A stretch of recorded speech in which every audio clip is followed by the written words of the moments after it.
Welcome friends. Mahanadi serial இன்னைக்கு எபிசோட்ல வந்த இன்ட்ரெஸ்டிங்கான சீன்ஸ் பத்தி பார்க்கலாம். யமுனா கங்காட்ட கேக்குறாங்க, நாளைக்கு இந்நேரத்துக்கு உனக்கு நிச்சயம் நடந்து முடிஞ்சிருக்கும்லக்கா அப்படின்னு சொல்றாங்க. கல்யாணம் முடிஞ்சா நீ அந்த ஆள் கூட தானக்கா போகணும் அப்படின்னு சொல்றாங்க. என்னடி கேக்குற, இது கூட உனக்கு தெரியாதா, இதுல நீ படிச்சு கலெக்டர் ஆக போறியா அப்படின்னு காவேரி கேக்குறாங்க. அமைதியா இருக்கா, நான் தான் பேசிட்டு இருக்கிறேன்ல அப்படின்னு யமுனா சொல்றாங்க. காவேரி இப்போ கங்காட்ட சொல்றாங்க, நம்ம இந்த நிச்சயத்தை நிப்பாட்டிடலாம்க்கா அப்படின்னு சொல்றாங்க. இனிமேல் என்ன பண்ண முடியும் அப்படின்னு கேக்குறாங்க கங்கா. இப்ப கூட கெட்டு போலக்கா, நாளைக்கு மாப்பிள்ள வர்றதுக்குள்ளேயே நம்ம நிச்சயத்தை நிப்பாட்டிடலாம்க்கா அப்படின்னு சொல்றாங்க. கங்கா சொல்றாங்க, ஏற்கனவே இந்த வீட்டுல ஒரு நிச்சயம் நின்னு போச்சு, மறுபடியும் ஒரு நிச்சயம் நின்னு போச்சுன்னா அம்மாவால அதை தாங்கிக்கவே முடியாது அப்படின்னு சொல்றாங்க. ஏற்கனவே நமக்கு அப்பா இல்லைன்னு ஆகி போச்சு, இனிமே அம்மாவாவது நமக்கு வேணும் அப்படின்னு சொல்லி அழுறாங்க. மறுநாள் காலையில இப்போ கங்கா ரெடியாகி நிக்கிறாங்க. இப்ப கூட சொல்லுக்கா, நம்ம எங்கேயாவது ஓடி போயிடலாம்க்கா அப்படின்னு காவேரி சொல்றாங்க. மலையை விட்டு நம்ம இறங்கி போயிடலாம்க்கா, அதுக்கப்புறமா பாத்துக்கலாம் அப்படின்னு சொல்றாங்க. சாரதா இப்ப அவங்க வராங்க. கங்காட்ட சொல்றாங்க, இந்த நிச்சயம் நடந்து முடிஞ்சிச்சுன்னா உனக்கு நல்ல வாழ்க்கை அமைஞ்சிரும், நான் கடவுள்கிட்ட வேண்டிட்டு இருக்கிறேம்மா அப்படின்னு சொல்றாங்க. அப்பாதான் உங்களை விட்டுட்டு போயிட்டாரு, நானும் உங்களை விட்டு போயிட முடியாதுல்ல, அதனால ஒரு நல்ல காரியம் நடக்காதான்னு பாத்துட்டு இருக்கிறேன் அப்படின்னு சொல்லி அழுறாங்க. கவலைப்படாதம்மா அப்படின்னு சொல்றாங்க கங்கா. கங்கா இப்போ காவேரிட்டையும் நர்மதாட்டையும் சொல்றாங்க, நிச்சயம் முடிகிற வரைக்கும் எல்லாரும் அமைதியா இருக்கணும் அப்படின்னு சொல்லிடுறாங்க. அடுத்ததான் இப்போ பசுபதியும் அவங்களோட ஒய்ஃப்மே வராங்க.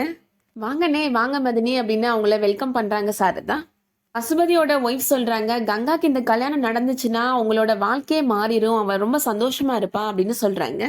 குமரன் இப்போ அவங்க வராரு. அத்தை ஏதாவது வேலை செய்யணும்னா சொல்லுங்க அத்தை, நான் பண்றேன் அப்படின்னு சொல்றாரு. மதினி வராதுல்ல அப்படின்னு கேக்குறாங்க சாரதா.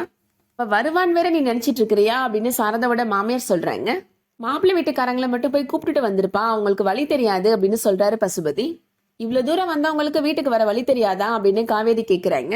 பசுபதி சொல்றாரு, போன தடவை அவங்க வந்தப்ப நான் தான் போய் கூப்பிட்டுட்டு வந்தேன் அப்படின்னு சொல்றாரு. பெரிய கார்ல வேற வந்திருப்பாங்க, வழி தெரியாம சுத்திட்டு இருக்க கூடாதுல்ல அப்படின்னு சொல்றாரு. பரவாயில்ல மாமா, நான் போய் கூப்பிட்டு வந்துடுறேன் அப்படின்னு சொல்லிட்டு குமரன் சொல்றாரு. குமரன் இப்போ மாப்பிள்ளை வீட்டுக்காரங்களை கூப்பிட்டுட்டு வராரு. நிவின்மே இப்போ அவங்க வந்துடுறாரு. குமரன்கிட்ட சொல்றாரு, நீ இங்கதான் இருப்பேன்னு எனக்கு தெரியும்னே அப்படின்னு சொல்றாரு. உன்னால இங்க வராம இருக்க முடியாதுன்னு எனக்கு தெரியும்னே, ஆனா வந்தாலுமே நீ ரொம்ப கஷ்டப்படுவனே அப்படின்னு சொல்றாரு நிவின். கங்கா சந்தோஷமா இருந்தாலே எனக்கு போதும்டா அப்படின்னு குமரன் சொல்றாரு. காவேரிட்ட இப்போ நிவின் கேக்குறாரு, என்னங்க அக்கா நிச்சயதார்த்தத்துக்கு ஒரு வார்த்தை கூட வான்னு சொல்லல அப்படின்னு கேக்குறாரு. காவேரி சொல்றாங்க, நானே பிடிக்காம வெளியே நின்றுட்டு இருக்கிறேன் அப்படின்னு சொல்றாங்க.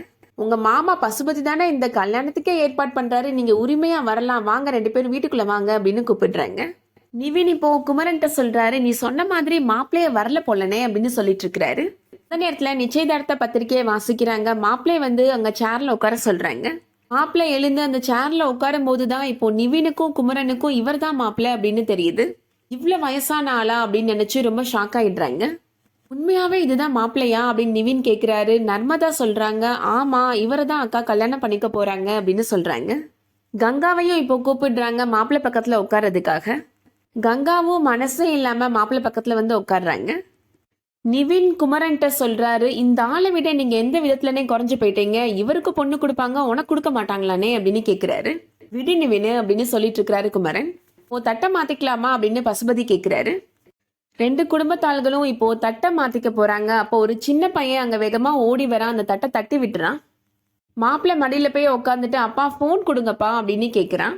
பார்த்த உடனே எல்லாருமே ரொம்ப ஷாக் ஆகி பார்த்துட்டு இருக்கிறாங்க. அதோட இன்னைக்கான எபிசோட் முடியுது.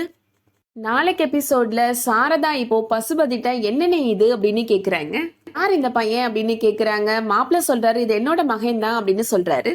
மாப்பிள்ளைக்கு ஏற்கனவே கல்யாணம் ஆயிடுச்சு அப்படின்னு சொல்றாரு பசுபதி. கங்கா நீ இந்த இடத்துல இருந்து போ அப்படின்னு சொல்றாங்க சாரதா. கங்காவை பாக்குறதுக்காக இப்போ அவங்க அம்மா சாரதா போறாங்க. இப்ப நான் என்னம்மா பண்ணணும் அப்படின்னு கேக்குறாங்க கங்கா. காவேரி இப்போ சாரதாட்ட சொல்றாங்க, அக்கா என்ன சொன்னாலும் கேக்குதுன்னு அவளோட வாழ்க்கையை கெடுத்துடாதம்மா ப்ளீஸ்மா அப்படின்னு கையெடுத்து கும்பிட்டு அழுறாங்க. சாரதா இப்போ ஒரு முடிவு பண்றாங்க, இந்த நிச்சயமே வேணாம் அப்படின்னு முடிவு பண்றாங்க. நேரா குமரன்ட்ட போய் என்னோட பொண்ணு கங்காவை நீ கல்யாணம் பண்ணிக்கிறியா அப்படின்னு கேக்குறாங்க. குமரன் என்ன பதில் சொல்றது அப்படின்னு யோசிச்சு நின்றுட்டு இருக்கிறாரு. குமரன் கங்காவை கல்யாணம் பண்றதுக்கு சம்மதிப்பாரா, வெயிட் பண்ணி பார்க்கலாம். இந்த வீடியோ உங்களுக்கு பிடிச்சிருந்துச்சுன்னா லைக் பண்ணிக்கோங்க. ரெகுலர் சீரியல் அப்டேட்ஸ்க்கு நம்ம சேனலை சப்ஸ்கிரைப் பண்ணிக்கோங்க. தேங்க்ஸ் ஃபார் வாட்சிங்.